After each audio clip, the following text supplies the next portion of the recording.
이남현 목사님께서 말씀 증거해 주시겠습니다.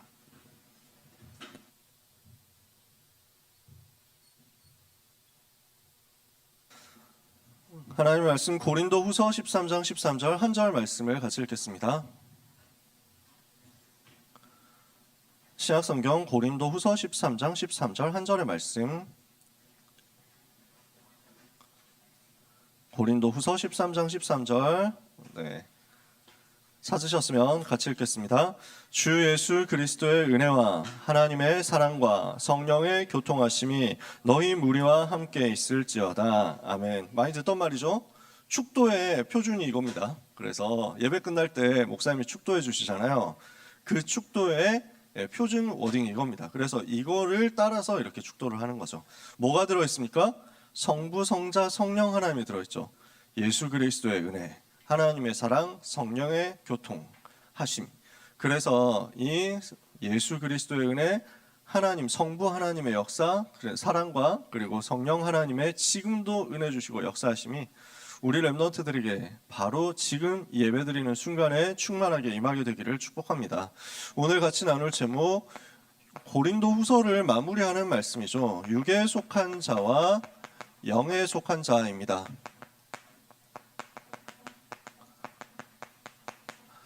그래서 오늘 결론 내리면서 성삼위 하나님이 주시는 은혜로, 성삼위 하나님이 주시는 능력으로 충만케 되는 응답을 우리가 받아야 되겠습니다. 세상에 두 종류의 사람이 있습니다. 하나님을 아는 사람이 있고 하나님을 모르는 사람이 있습니다. 여러분은 어느 쪽에 있습니까? 세상에 두 종류의 사람이 있거든요. 하나님을 아는 사람 중에서도 복음을 아는 사람이 있고 복음을 모르는 사람이 있습니다. 그래서 교회를 다니는 사람과 교회를 안 다니는 사람이 이렇게 있겠지만 그 중에서도 진짜 복음 알고 다니는 사람은 얼마나 되겠냐. 현장 가보면 그렇잖아요. 기독교인 중에 복음 아는 사람 진짜 얼마나 될까요? 그리스도 아는 사람 얼마나 될까요? 그리스도 모르는 사람 너무 많거든요. 진짜 영적 세계 모르는 사람 너무 많거든요. 복음이 뭔지, 예수가 그리스도란 말이 무슨 말인지, 하나님의 자녀가 된다는 게 무슨 말인지 모르는 사람 너무 많죠. 하나님은 여러분을 복음 아는 사람으로 불러서 이 자리에 있게 하신 거 아닙니까? 근데 복음을 아는 자 중에서도 두 종류의 사람이 있습니다. 어떤 사람이냐? 이게 오늘 제목입니다. 육에 속한 사람이 있고 영에 속한 사람이 있습니다. 여러분은 어느 쪽이냐 하는 거죠. 이걸 오늘 우리는 점검해야 되겠습니다. 나는 육에 속한 사람이냐? 나는 영에 속한 사람이냐? 육에 속한 사람은 어떤 사람입니까? 그래서 성경에 육에 속한 자 대표적인 몇 사람이 있습니다. 예수님 당시에 있었던 사람들. 바리새인들이라는 사람이 있죠. 바리새인이라는 말은 이 사람이 이제 바리새파 사람들이다라는 말인데 그 당시에 있었던 고유명사예요. 바리사이. 영어로는 바리새파의 사람들이 있습니다. 바리새당 이렇게 할 수도 있죠. 그러면 이 사람들의 특징은 굉장히 구약성이 기록된 율법을 잘 지킵니다. 구약 성경을 굉장히 많이 공부를 하고 구약 성경에 기록된 것을 열심히 따라가면서 그대로 살려고 애쓰는 사람들이었습니다. 공부를 많이 한 사람들이야. 근데 구약 성경의 율법에 보면은 이런 걸 해야 된다, 저런 걸 해야 된다 많이 적혀 있잖아요. 그 속에 어려운 사람 도와주는 내용이 참 많거든요. 그러니까 이 사람들도 그걸 따라하는 거야. 그러니까 구약의 율법을 지키기 위해서 어려운 사람을 열심히 도와주는 사람. 바리새인들은 그런 사람들이었어. 그래서 기도 많이 하는 사람, 경건한 사람, 착한 사람. 그 당시 사람들이 그러니까 바리새인들을 굉장히 좋아했어. 이 사람들은 쉽게 말하면 오늘날로 따지면 아주 양심적이고 실천적인 지식인들이었어요. 그게 바리새인들이었어. 예수님 당시에 유대인들 학자 집단이라고 할 수 있죠. 그러면서 정치에 영향을 끼치는 사람들이기도 하고요. 요 반대편에 있었던 사람이 사두개파 사람들, 사두개인이라는 사람들이 있었습니다. 그래서 바리새인과 사두개인 둘이는 굉장히 사이가 나빠. 서로 원수지간이야. 사두개인들은 상대적으로 귀족적인 사람들이었어요. 바리새인들은 평민 쪽에 많이 속해 있었고 사두개인들은 귀족적인 쪽 배경이 많았고 출신들이 많았고 둘 다 이제 똑똑한 엘리트들인데 서로 지향하는 바가 좀 달랐어. 그러면서 권력의 뭔가 안티 역할을 하는 게 바리새인이었다면 권력을 도와주는 역할을 하는 게 사두개인, 이런 쪽으로 많이 성격이 갈라졌었어요. 제일 큰 차이점은 뭐냐면 바리새인들은 영적인 것을 믿었어요. 부활을 믿었어. 천사를 믿었어. 사두개인들은 부활 안 믿고 천사 안 믿고 영적인 것 안 믿었어. 그러니까 이런 것들이 되게 많이 달랐죠. 근데 그래서 둘이 서로 되게 싸웠거든. 이 두 팀이 딱 한 번 하나 된 적이 있어. 언제 하나 됐냐? 예수님을 십자가에 못 박아 죽이자 할 때 하나 됐어요. 이 사람들이 굉장히 훌륭한 사람이고 칭찬받는 사람이고 사람들이 부러워하는 그 시대 엘리트들이었는데, 근데 사실은 어떤 사람들이었냐? 육에 속한 사람들이었다는 거야. 바리새인들은, 사두개인들은 그 당시에 좀 욕을 먹었으니까 그러려니 하고, 바리새인들은 사람들이 생각할 때 굉장히 훌륭하다 착하다 이랬다니까. 근데 사실은 그 사람들의 본질은 뭐였냐면 눈에 안 보이는 영적인 세계에서 일어나는 천사의 활동, 사탄의 활동, 이것, 그리고 그 일 때문에 일어난 창세기 3장 이후에 인간의 타락과 실패와 멸망, 몰라요. 그리고 이 문제를 해결하기 위해서 창세기 3장 15절 여자의 후손을 보낼 것이다, 출애굽기 3장 18절 희생제사, 이사야 7장 14절 처녀가 잉타의 아들을 낳을 것이니 그 이름을 임마누엘이라 하리라. 그 복음의 흐름 있죠. 그걸 몰랐던 거야. 구약 성경을 그렇게 많이 공부했는데 복음의 흐름은 정작 알지를 못했어. 그러니까 이 사람들에게 있어서 중요한 건 뭐냐면 구약의 율법을 잘 지키느냐 못 지키느냐 이거였어요. 이 사람들이 자기 나름대로 열심히 하고 노력했는데 그 열심히 하고 노력하는 삶의 목표와 삶의 지향점은 이거를 육신적으로 나와 있는 이 법칙을 따르느냐 안 따르느냐 이거였고, 이 기준을 가지고 자기를 평가할 뿐 아니라 이 기준을 가지고 다른 사람도 평가하는 거야. 이걸 가지고 정죄하는 거지. 그러니까 예수님한테 시비를 자꾸 겁니다. 왜냐하면 자기들이 볼 때 예수님은 율법적으로 육신적으로 행동이 안 맞다는 거야. 구약의 율법을 다 어기는 것 같단 말이야. 그런데 예수님을 통해서 역사 자꾸 일어나니까 사람들이 따라가잖아요. 이게 화가 나는 거야. 짜증나는 거야. 저 예수의 말을 들으면 안 되는데 왜 무식한 인간들은 저걸 따라가는 거지? 어떻게 하든지 걸어봐야 되겠다. 어떻게 하든지 시비 걸어가지고 절대 대답 못할 질문을 해가지고 완벽하게 무너뜨려야지. 파괴해버릴 거야. 이렇게 한 거거든. 이게 바리새인들, 사두개인들 하는 일이었어요. 그래서 바리새인들이 질문합니다. 뭐라고 질문하냐면 예수님을 시험에 넘어뜨리려고 여러 가지 쓸데없는 질문들 하거든. 그러면서 뭐라고 하냐면은 예수님께 어느 날 와가지고 그때 당시에 유다 나라가 로마의 속국이었잖아요. 선생님, 로마에 세금 바쳐야 됩니까? 안 바쳐야 됩니까? 그렇게 질문을 한 거야. 그러니까 예수님이 얘들이 지금 뭘 하려는지를 알잖아. 세금 바쳐야 된다 이러면은 매국노? 님 매국노신데요? 친로마파 인정했고요. 뭐 이렇게 나오고, 세금 안 바쳐도 된다. 로마에 이릅니다. 뭐 이러면서 막 이렇게 해가지고 가불기에 넣어버리려고 한 거지. 예수님 뭐라고 합니까? 야, 동전 갖고 와봐. 얼굴 누가 있어? 로마 황제인데요. 그렇지. 황제의 것은 황제에게, 하나님의 것은 하나님께 바쳐라. 깔끔하게 주님은 다 끝내버리셨죠. 사람의 수준이 그렇게밖에 안 되니까 예수님을 측량할 수가 없잖아. 이렇게 해가지고 바리새인들이 깨갱하고 물러갔다는 소식을 듣고 이번에 사두개인들이 도전합니다. 이 사람들 부활을 안 믿잖아. 그러니까 부활한다고 칩시다. 그때 당시에 유다 나라에 어떤 풍습이 있었냐면 형제가 있는데 형이 결혼했는데 아이를 못 낳았다. 그리고 형이 죽었다. 이러면은 그 형의 부인이 동생하고 다시 결혼해. 그래서 아이를 낳아가지고 형의 가문의 대를 잇도록 만들었어. 그런 풍습이 있었거든. 그렇게 시스템이 돼 있었어. 그러니까 사두개인이 와가지고 질문하는 겁니다. 선생님, 어떤 사람이 7명 형제가 있는데 첫째가 결혼했는데 아이를 못 낳아가지고 그 여자가 둘째하고 결혼했습니다. 근데 둘째도 아이를 못 낳았습니다. 그리고 죽었습니다. 셋째, 넷째 이렇게 해가지고 7명하고 결혼했는데 7명이 다 아이를 못 낳고 죽었고 이 여자도 결국 나중에 죽었습니다. 부활하면 이 여자는 누구에게 시집 다시 가야 됩니까? 이렇게 질문한 거야. 개 쓸데없는 질문이지. 왜요? 이런 일이 실제 일어나겠어요? 일어나지도 않을 일을 가지고 시비를 터는 거야. 대답 못하도록 한번 걸어보자 이거지.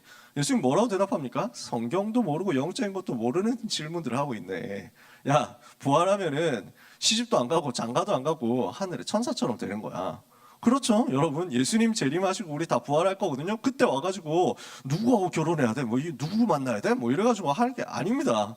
조상들 다 따라다니면서 몇 대 조상까지 존댓말해야 되냐 이럴 거 없잖아요. 다 부활할 건데. 예를 들어서 예수 믿는 사람 다 부활한다 이러면은 우리 그래서 이 땅에서는 아버지 어머니, 이 땅에서는 아들 딸 이렇게 되고 손자 손녀 뭐 이렇게 되고 하겠죠. 그래서 천국 가면은 그렇게 서열을 나눌 수가 없어. 위아래로 이렇게 땅에서 아버지, 땅에서 어머니 감사합니다 이렇게 하겠지. 땅에서 아들 딸 해줘서 감사합니다 이렇게 되겠지. 왜냐, 그렇게 따시면 답이 없다니까. 가는 데마다 인사해야 돼. 언제 어디서 10대째 할아버지가 있을지 몰라. 고개도 못 들고 다닌다니까. 그러니까 영적인 것을 자꾸 육신적으로 오해하니까 쓸데없는 얘기를 하는 거예요. 이 사람들이 그거 하고 있는 거지. 육에 속한 사람. 지금 무슨 말인지 아시겠어요? 제사장들이 있었습니다, 그 당시에. 그리고 서기관들이 있었습니다. 율법학자들도 있었습니다. 근데 이 사람들이 한 게 뭐였냐면 결국 예수님을 정죄하는 거였어요. 초대교회 이단 만드는 거였어요. 자기들은 나름대로 열심히 하거든, 열심히 신앙생활 했거든, 열심히 율법을 지켰거든. 근데 결국 어떻습니까? 영적인 건 하나도 모르고 복음에 대해서는 전혀 알지 못하고 결국 나중에 다 멸망당한 거예요. 고린도 교회에서는 분쟁하는 사람들이 있었습니다. 이 사람들은 어땠습니까? 우리가 뭐 얘기했잖아요. 고기를 먹어야 되냐 말아야 되냐, 이거 우상에게 바쳐진 제물인데, 이렇게 해가지고 서로 막 싸우는 겁니다. 아니, 우상에게 바쳐진 제물을 먹으면 어떻게, 뭐 이러면서 막 욕을 하면은 반대쪽에서는 아직도 율법에서 못 빠져나오면 어떻게, 그럼 먹을 수 있어야지, 뭐 이래가지고 싸운다니까. 그 바울이 기가 차는 거야. 먹어도 되고 안 먹어도 되지, 그게 큰 문제 있냐. 아니, 굳이 안 먹는 사람을 보고 뭐 아가리 넣어라, 뭐 아가리 열어라, 뭐 넣어준다 이렇게 할 필요는 뭐 있냐. 그리고 먹겠다는데 굳이 또 안 먹도록 야 먹지 마 이래가지고 막 입 닫아 뭐 이렇게 할 필요는 뭐 있냐. 그게 본질이 아닌데. 복음에 유익되면 하고 복음에 유익 안 되면 안 하면 되지. 먹든지 마시든지 하나님 영광 위해서 하면 되지. 그게 뭐가 문제라고 바울이 그렇게 얘기를 하는 거예요. 내가 받은 은사가 최고야, 네가 받은 은사가 더 못났어 뭐 이러면서 뭐 이거 가지고 싸운다는 거야. 그러니까 눈에 보이는 육신적인 것을 가지고 계속 싸우는 거죠. 이 육에 속한 사람들이거든요. 그러니까 이 사람들 특징이 뭡니까? 결국 자기 기준입니다. 내 기준이야. 내가 기준인 거야. 내가 생각했을 때, 내가 볼 때, 내가 느끼는 것으로는 이게 맞다, 이게 틀렸다, 이게 전부 사람들이 생각하는 내용인 거야. 근데 사람들은 그러거든요. 우리도 그럴 수 있거든요. 내 기준을 가지고 함부로 판단합니다. 내 기준을 가지고 다른 사람을 정죄합니다. 너는 뭐가 잘못됐어, 너는 뭐가 문제야, 이렇게 해가지고 얘기합니다. 내 기준을 가지고. 근데 그 내 기준도 사실은 눈에 보이는 육신적인 것이잖아요. 그 틀린 것을 가지고, 눈에 보이는 것을 가지고 맞다 틀렸다 판단을 합니다. 그러니까 영적인 건 모르면 자기 기준에 빠지고 자기 주장에 빠집니다. 내 말이 무조건 맞고 네 말은 무조건 틀렸어, 이렇게 해가지고 서로 싸우는 거예요. 분쟁할 수밖에 없잖아요. 결국 그 배경에는 뭐가 있습니까? 자기 이익이 들어있다니까요. 어떻게 하면 내가 이익 볼 것인가, 이것을 보고 뭐라고 합니까? 창세기 3장, 6장, 11장이라고 합니다. 내가 기준이 되어가지고 나 중심으로 모든 것을 판단하죠. 그것도 눈에 보이는 것을 가지고 판단하죠. 어떻게 하면 돈 벌 것인가, 어떻게 하면 이익 볼 것인가, 어떻게 하면 성공할 것인가, 이거 가지고 판단하고 다른 사람을 깔아뭉갠단 말이에요. 한마디로 말하면 내가 주인된 상태, 그리스도가 주인되어야 되는데 내가 주인된 상태가 바로 육에 속한 사람입니다. 이러면 어떻게 됩니까? 절대 응답을 못 받습니다. 왜냐? 창세기 3장, 6장, 11장 수준에 같이 엮여 있어가지고는 사탄을 이길 수가 없으니까요. 마귀를 이길 수가 없으니까. 마귀는 이걸 가지고 들어오잖아. 결국 사람들 실패하는데 이 바리새인, 사두개인, 제사장, 서기관, 학자들 어떻게 됐습니까?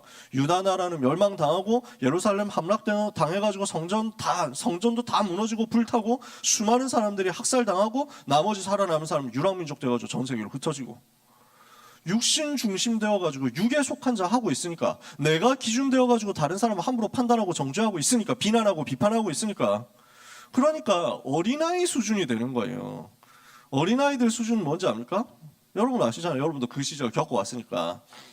그래서 막 내가 더 잘났거든, 내가 더 잘났거든 뭐 이러면서 막 내가 더 잘하거든, 아니 내가 더 잘할 거거든 뭐 이러면서 막 우리 집에는 뭐 장난감 자동차 5개 있거든, 나는 6개 있거든 뭐 이래가지고 서로 싸우는 거야. 막 따라하지 말라고 하면 때리지 말라고 뭐 이러면서 막 서로 싸우는 거지. 그게 육에 속한 자야. 똑같잖아. 아니 이거 바쳐야 됩니까 말아야 됩니까? 똑같은 거지. 먹어야 되니 말아야 돼? 안 먹어야 되지 안 먹어도 되지 뭐 이래가지고 이해가 되세요?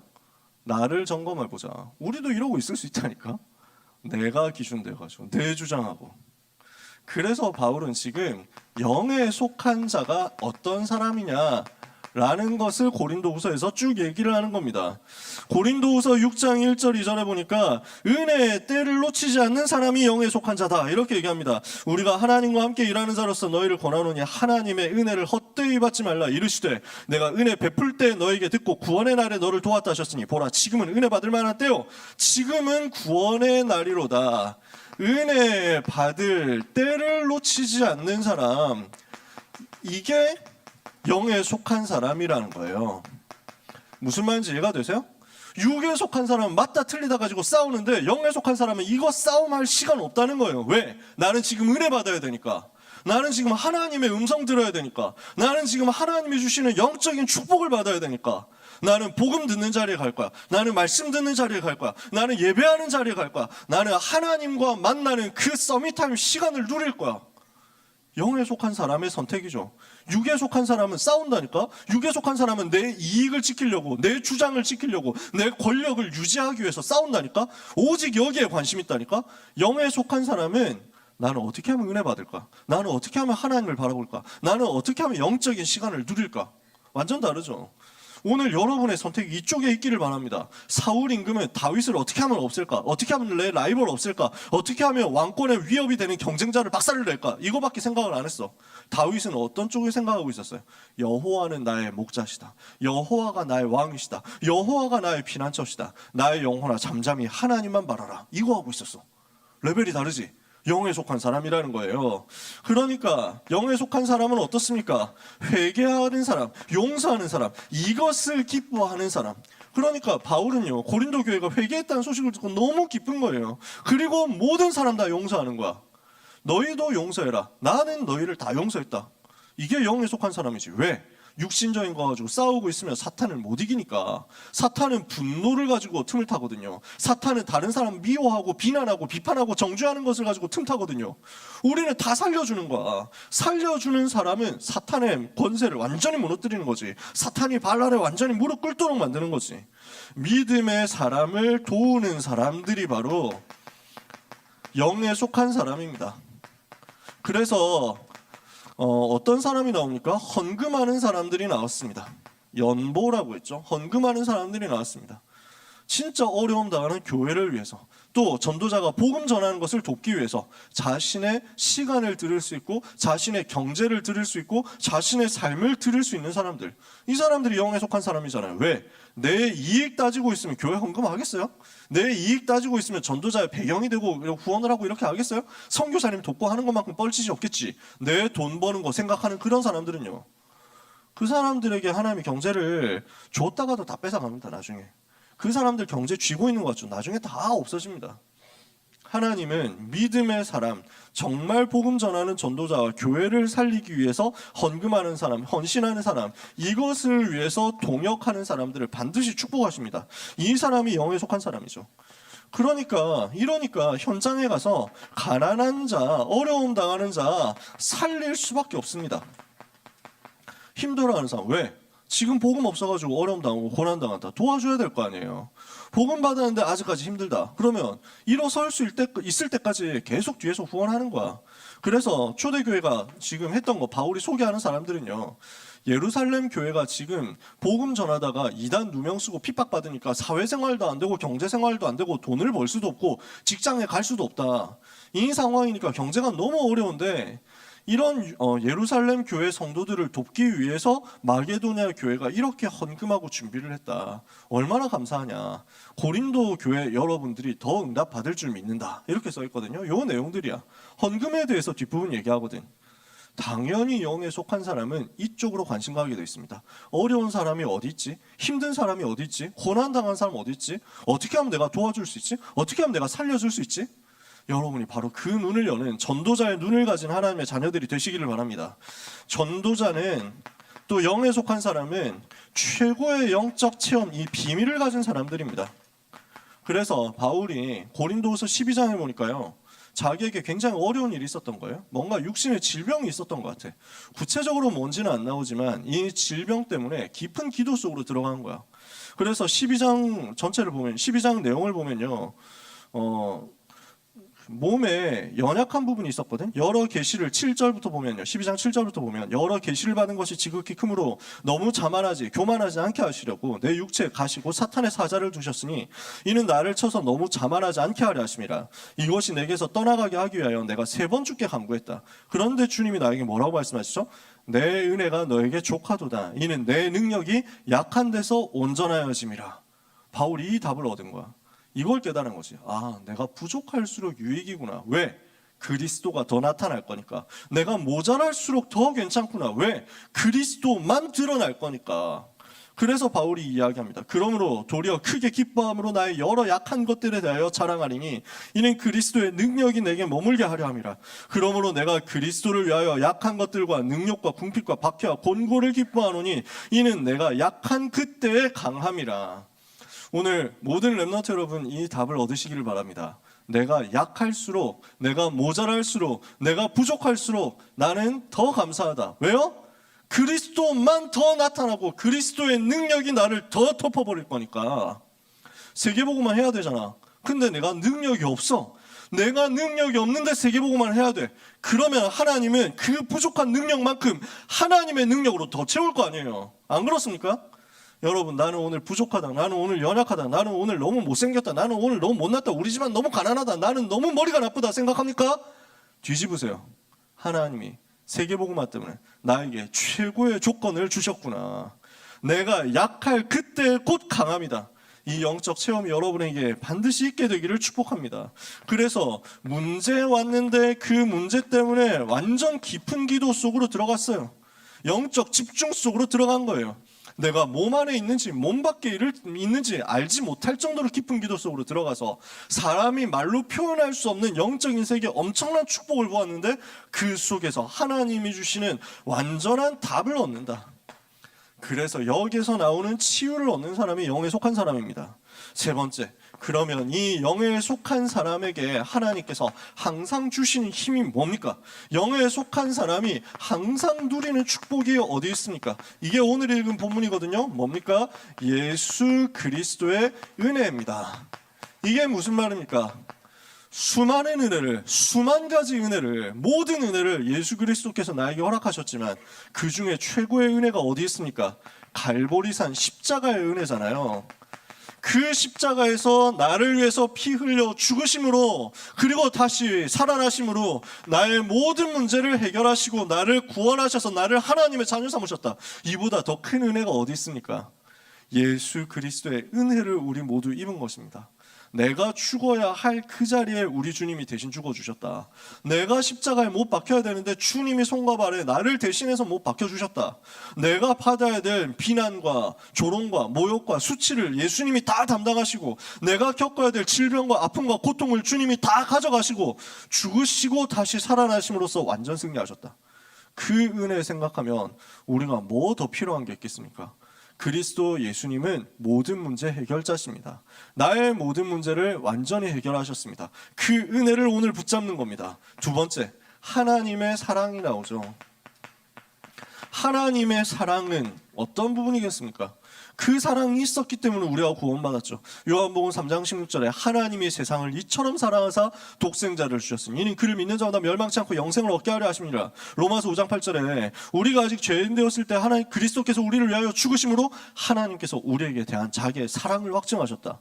요한일서 4장 10절에 사랑은 여기 있으니 우리가 하나님을 사랑한 것이 아니요 하나님이 우리를 사랑하사 우리 죄를 속하게 하여 그 아들을 화목 제물로 우리에게 보내셨습니다. 그 사랑으로 우리를 구원하셨고요. 그 한없는 사랑으로 구원받은 하나님의 자녀를 끝까지 인도하시고 끝까지 보호하시고 끝까지 책임지시거든요. 그래서 항상 함께 하시는 것입니다.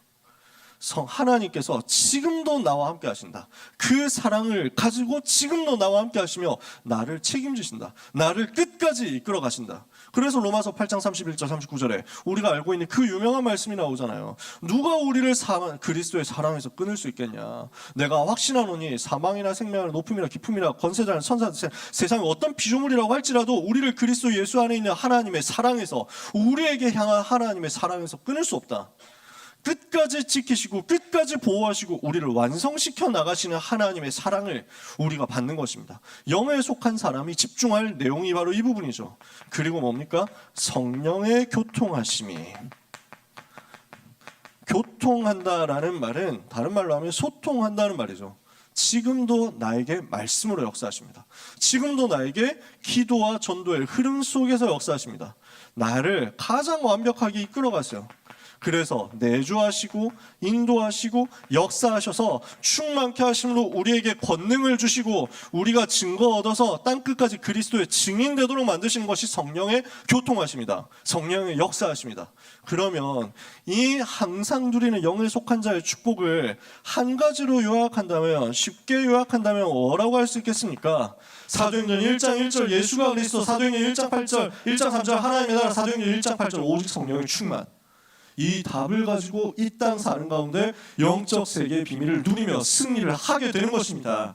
이것이 우리 렘넌트들에게 주어진 축복임을 믿으시기 바랍니다. 옆에 있는 사람을 향해서 축복합시다. 당신은 영에 속한 사람입니다. 영에 속한 사람에게 주시는 축복, 성삼위 하나님이 지금도 이 복음의 능력으로 렘넌트와 함께 하신다. 이것을 누리는 한 주간 되시기를 축복합니다. 그래서 뭐가 우리에게 필요하냐? 이 영에 속한 자의 축복, 성삼위 하나님의 은혜와 그 증거와 축복을 누리도록 이번 주간에 그리고 평생에 기도의 망대 세우는 응답을 여러분이 다 받게 되시기를 바랍니다. 그래서 기도 24 속에서 하나님이 주시는 영적인 힘을 얻도록 영적 플랫폼을 만들어라.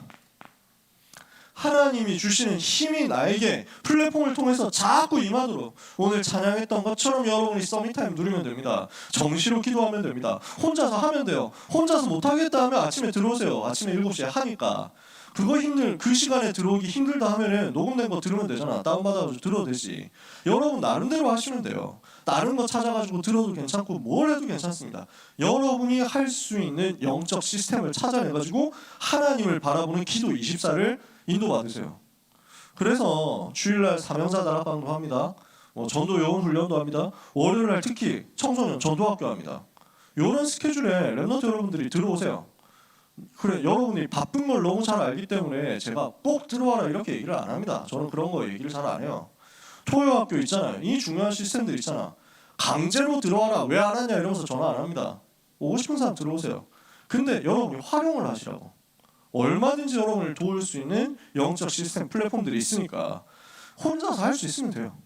진짜 주일 하루 동안 완전 하나님 바라보고 영적인 힘 얻고, 그러면서 토요일날 주시는 그 토요 훈련 때 주시는 그 메시지 완전 내 것으로 만들고, 그 사이에서 나머지 5일 동안 승리하는 겁니다.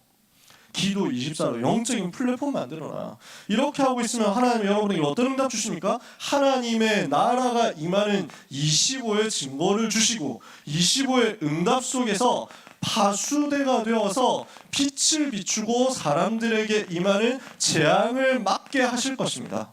이 일이 벌어지는 거죠. 이렇게 하고 있는 여러분에게 하나님은 보좌의 영원한 응답을 여러분에게 주셔서 영원한 보좌의 세계와 나의 세계가 소통되고 이것과 237이 소통되는 안테나의 응답을 주실 것입니다. 여러분이 어떻게 하면 237을 살릴 것이냐? 여러분이 어떻게 하면 한국의 400개 대학과 세계 2만 개 대학을 살릴 것이냐? 영적인 힘을 얻어서 전 세계와 소통할 수 있는 안테나를 세우라는 거죠. 요 세 가지를 합친 것을 보고 망대라고 합니다. 그죠? 요 망대를, 기도의 망대를 여러분이 세워야 되겠습니다. 그러면 어떻게 이 망대를 세우면 좋겠느냐? 하나님이 시험 기간 중에, 입시 기간 중에 이 말씀을 여러분에게 주시는 이유가 있겠죠. 여러분이 문제 만났을 때, 여러분이 어려움 당할 때, 여러분이 가장 힘들 때, 여러분이 가장 외로울 때 이 영적 집중을 회복하는 좋은 기회, 제일 좋은 기회로 만들어버려라. 하나님은 이 응답을 여러분에게 주실 것입니다.